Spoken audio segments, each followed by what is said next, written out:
Hey there, my friend. Welcome to training video number 2 of the PyTorch 2.0 Masterclass.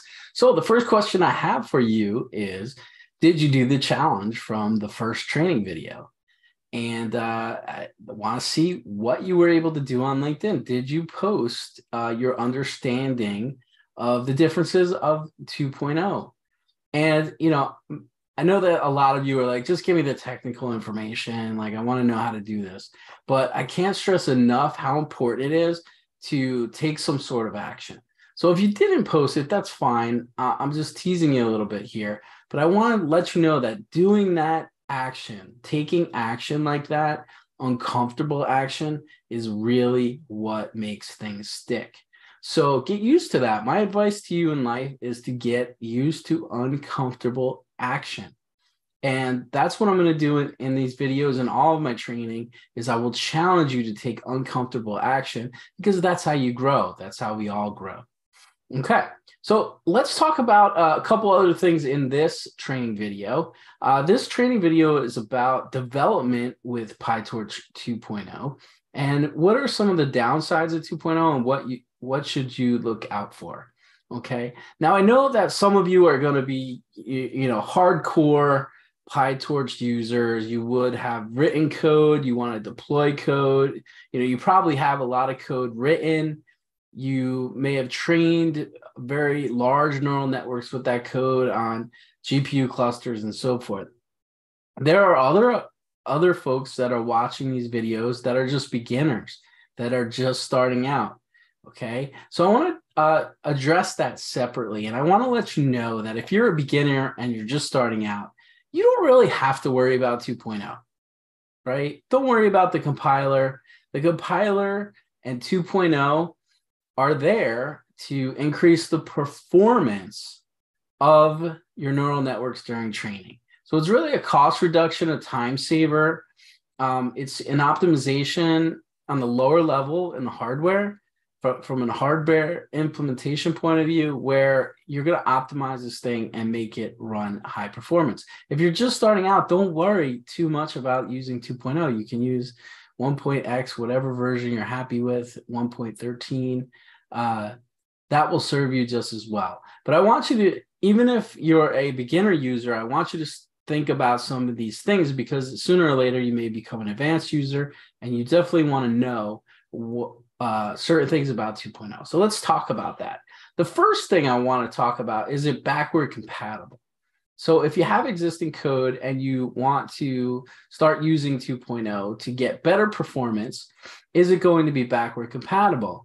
And the answer to that, according to the website, is yes, absolutely. You should be able to add that one line of code where you're using torch.compile and passing in your model and then redefining a new model.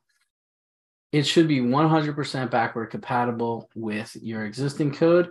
There's a couple of caveats I want you to be aware of, though. Number one, this is still experimental, right? So you can get PyTorch 2.0 at nightly builds as of the recording of this video. In March 2023 is when they're telling me it's going to be released. So when it's released and it's stable, it's probably going to be in a better shape. But just know that it's experimental. So it may not work under all cases. You may still run into problems with it. The second thing I want you to know is that I want you to have a good test plan. All right. And this is just good practice in general in engineering, is that whenever you're going to optimize something, whatever code you're going to optimize, you're going to have a test plan so that you can regression test against a known working version.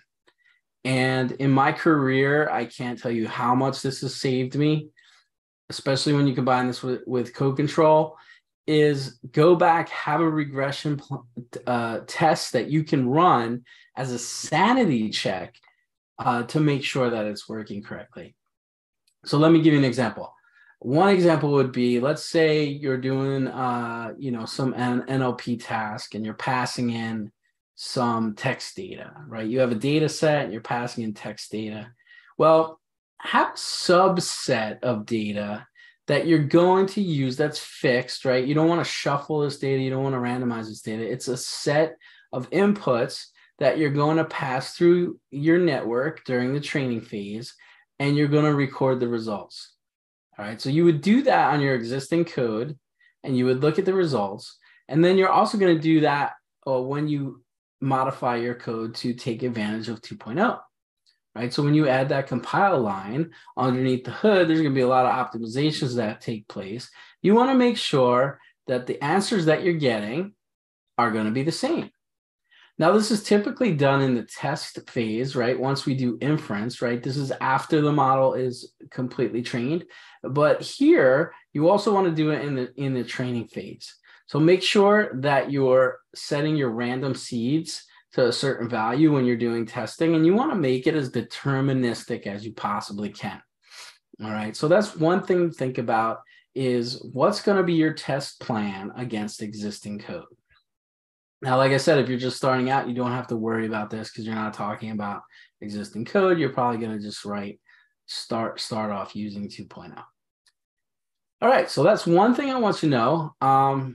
There are substantial new features underneath the hood of PyTorch 2.0. And I want you to know that debugging this can be a little bit complex. So please be patient. There's a couple things to look for. Number one is, I'll just give a warning here that if your neural network uses control logic, in other words, you're really fully utilizing that dynamic computational graph feature of PyTorch, then I would just be cautious. Don't jump into 2.0 with full steam ahead. There could be some things that need to be worked out by the development team at PyTorch before it gets to a point where it's able to optimize that very well.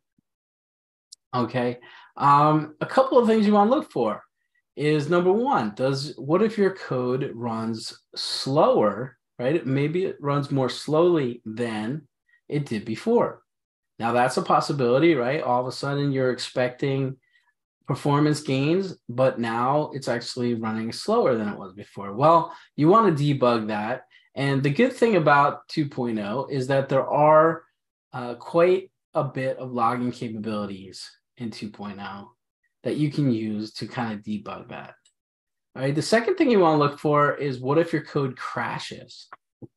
All right, and this is something that can happen, right? You use the compiler and you go to train your model.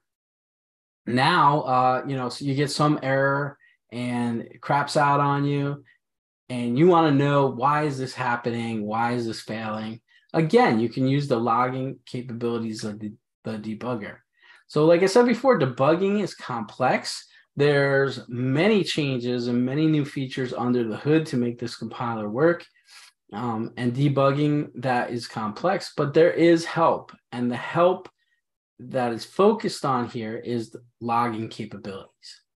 All right, and I'm going to give you a website URL here. If you go to the documents in the master folder under Dynamo, you can go to this troubleshooting page, and that will help you if you're considering debugging this. Now, you have to ask yourself the question, like, sometimes we get too caught up in the woods and we don't think about this, but here's what's important.